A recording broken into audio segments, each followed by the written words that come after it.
હવે સમાચારોમાં આગળ વાત કરીએ તો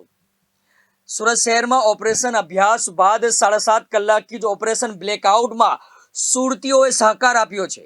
અને જ્યાં શહેરમાં 7:30 વાગ્યાની સાથે જ બ્લેકઆઉટ એટલે કે અંધારપાટ જોવા મળ્યું હતું અને જ્યાં સુરત શહેરમાં ઝગમગતા પ્રકાશના કિરણો પર 7:30 વાગ્યે અર્ધ કલાકના સ્વયંભૂ બ્લેકઆઉટને સમર્થન મળ્યું છે,